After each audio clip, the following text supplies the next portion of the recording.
Hello and welcome back to our presentation on the morality of the death penalty, part 1B. So this is still for our Tuesday, the 31st class.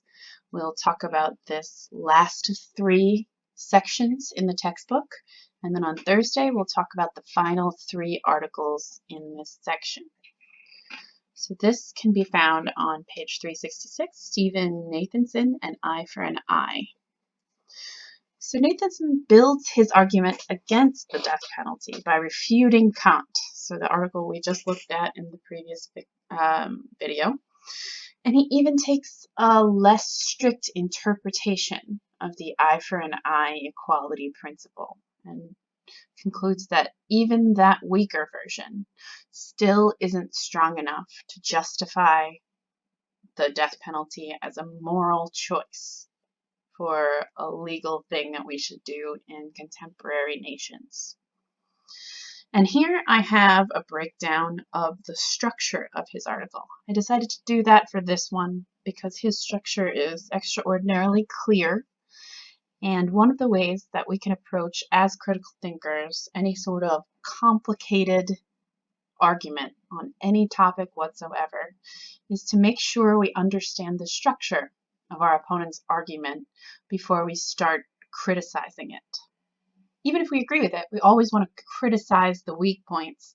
We always want to do our best to get to the strongest position that we can, which isn't always just agreeing with someone even when they come to the same conclusions that we do. So the sections he has are an eye for an eye, problems with the equal punishment principle, proportional retributivism, the symbolism of abolishing the death penalty, and the morality of restraint. So he gives a short summary of Kant's position at the beginning to make sure we're all on the same page. We all know what we're talking about. And then he points out 2 serious moral and logical problems with the equal punishment or eye for an eye principle. Then he looks at a weaker version of the eye for an eye principle and says what difficulties that has logically and morally. And then in the last 2 sections, he builds his own argument for the abolition of the death penalty.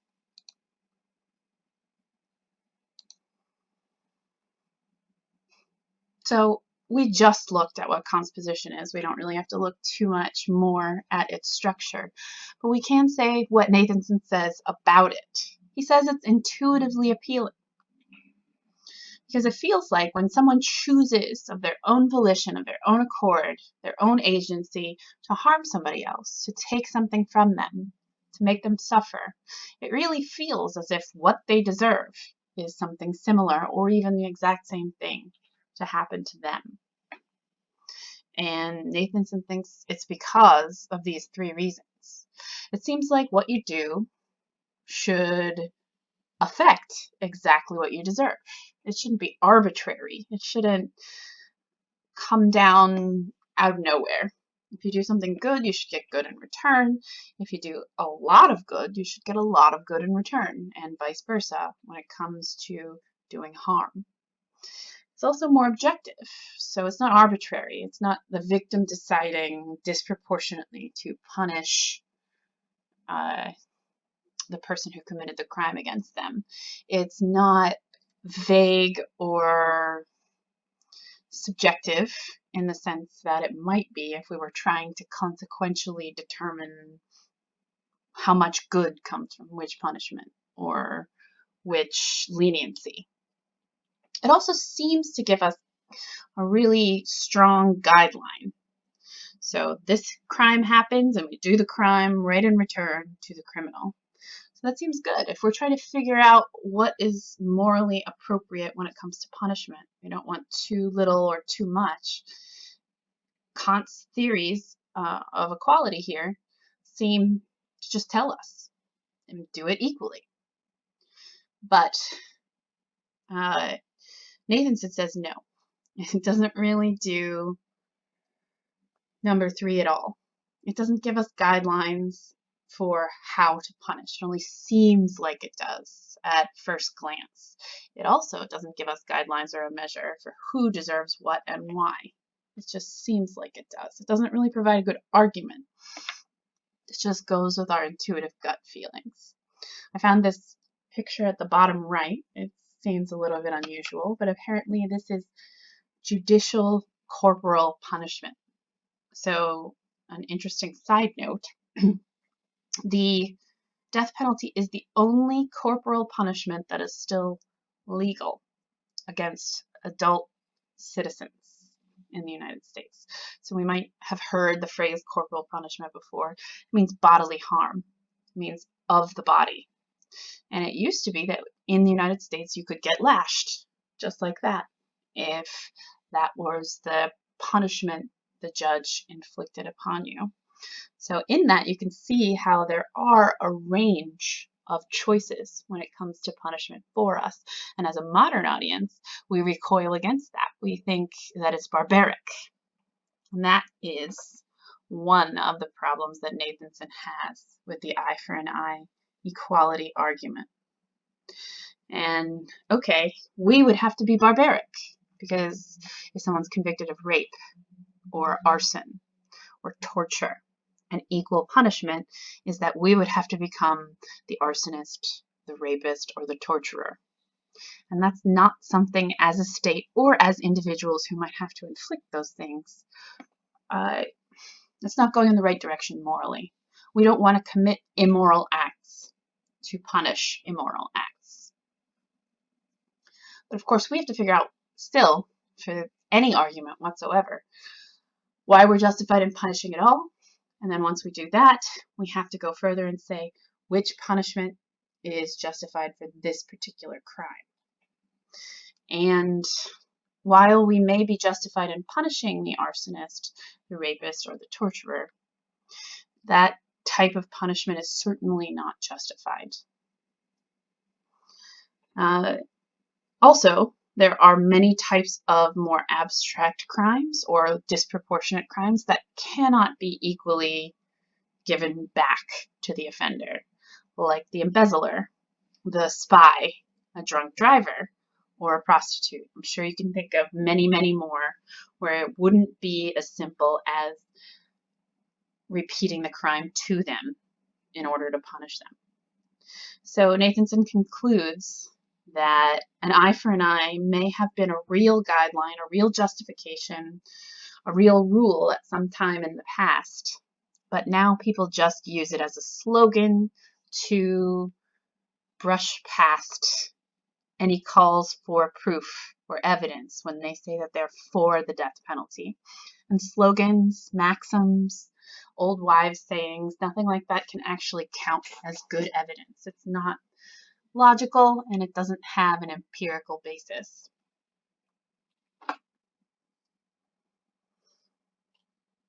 Okay, so what about what people deserve? Why does he think that Kant's eye for an eye argument doesn't show what people deserve? Our author here interprets this as saying it means we should cause the same amount of suffering to the criminal that they cause to other people. It doesn't necessarily have to be by the exact same method, but it has to be an equal amount of suffering. Because remember, Kant does sort of try and find ways that we would make equal a crime that couldn't be paid back in exactly the same way. It still runs into the behavioral issue. If someone's a torturer or an arsonist, that's a lot of pain. And to inflict that against the person again, even if it wasn't necessarily using the same methods, is still barbaric to most contemporary moral thinkers. But even worse for the logic of the argument is that there's no objective standard for harm or suffering. We have an intuitive idea that murder is worse than theft, which is maybe they're all more bad than something really, really petty like going faster than the speed limit. But we have no real consistent standard or unit of suffering. So we don't want to come down to the entire legal retribution system resting on something subjective that can be interpreted differently by everybody who's doing the interpreting. So in conclusion, Nathanson says, because it doesn't answer those two questions really at all, why we should be able to punish in the first place and how to punish given the specific crime, it doesn't answer either of them in a satisfactory way. So it looks on the face of it to be an appealing system, but if we look closer, it is not. So what about a weaker version of an eye for an eye? Instead of exact suffering for exact suffering, we have proportionality instead of equality. So this is a weaker version. We say somebody did something incredibly severe, so they deserve a severe punishment. They did something trivial, like go faster than the speed limit, so they deserve a trivial punishment. And this sort of gets around our problems with the subjectivity, because though we'll never be perfect, we are not saying that we are. We're not saying that we know how to measure suffering in some exact way, and that we will be able to adjust, since we're doing proportionality. As our moral standards change, we'll be able to change our standards of proportionality. And our author Nathanson thinks that this is already deeply entwined in the way that we punish, the way that we create criminal law, but it still doesn't support the death penalty. Why? Well, our scale can be anything we pick. We can say that the harshest punishment that we think it's moral to give out to a criminal is life without parole. It doesn't have to cap out at the death penalty. There's no argument within the idea that worse crimes deserve worse punishments, that the worst punishment of all should be death. We could, again, as a society, as a group, decide that instead our worst punishment is life without parole. We would need a further argument to say why the death penalty should be at the top of the scale that we choose. And now, in the rest of the article, where he starts the symbolism of abolishing the death penalty section, this is his counter-argument to Kant, or to any person who wants to retain the death penalty. And I say, Nathanson builds his own positive arguments. So in critical thought, when you make a negative argument, you are arguing against someone else's argument. You are taking their evidence or the logical structure of their argument and trying to take it apart. When you build a positive argument, you provide your own conclusions and your own evidence to claim that something is the case. So this symbolism of abolishing the death penalty is his first positive argument.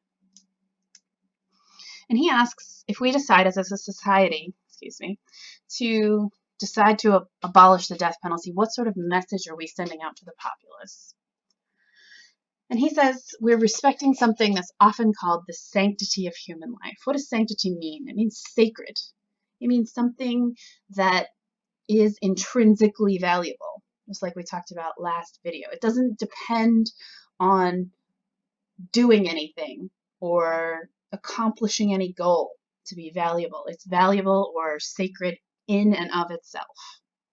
And to take it in a more secular direction, he says he's going to phrase it as respect for human dignity, which is very close to one of the justifications that Kant had for his moral maxims.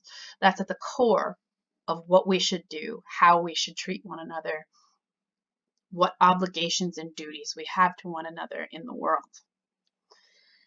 And he thinks, well, what does it mean to deserve something in the first place? We talked about it a little bit, but we can break it down into something more specific. We can say that people have personal desert, and I know if you've never encountered it in the past tense or the noun form, I don't know what that would be called, but that means what you deserve. Your personal dessert is what you personally deserve. We generally think that people personally deserve things based on their own voluntary intentional actions. So if someone decides to rob a bank or decides to commit premeditated murder, they deserve punishment because they chose. But Nathanson says every person alive also has human dessert, what they deserve just in virtue of the fact that they're a human being. And this is like human rights. This is like a justification to say everybody is morally equal. Nobody is less human or more human than anybody else.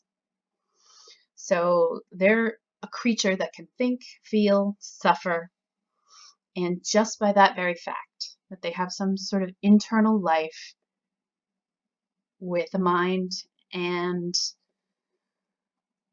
certain states of that mind, that means they have some kind of dessert as respect, this respect for human dignity.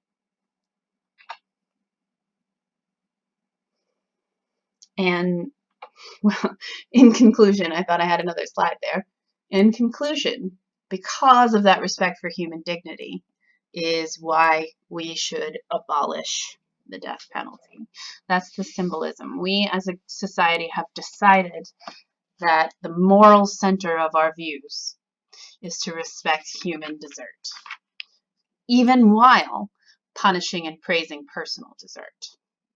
So he's not saying that people shouldn't be punished if they commit crimes. He's saying that the human dessert will always be at the bottom and we should always respect it. This is page 370. There are some interesting quotes. When he's talking about human dessert, he says, this level of moral dessert need not be earned and it cannot be forfeited. So there's something in the natural order of things that make human beings special morally, and you can never get rid of that.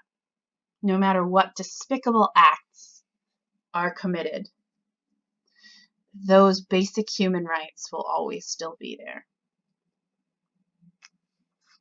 And he says this might seem controversial, because what if someone is abjectly terrible, a genocidal lunatic, a sociopathic sadist, and they harm a very great number of people?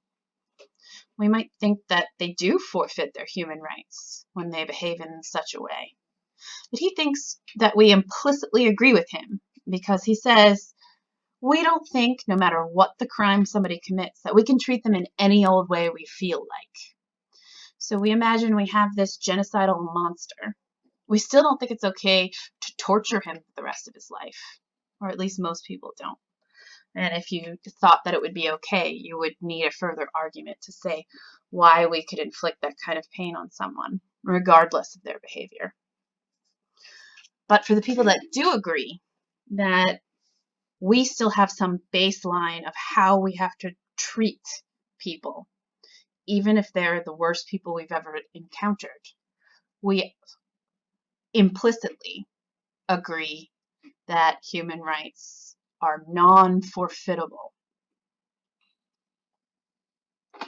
Now here's the second argument.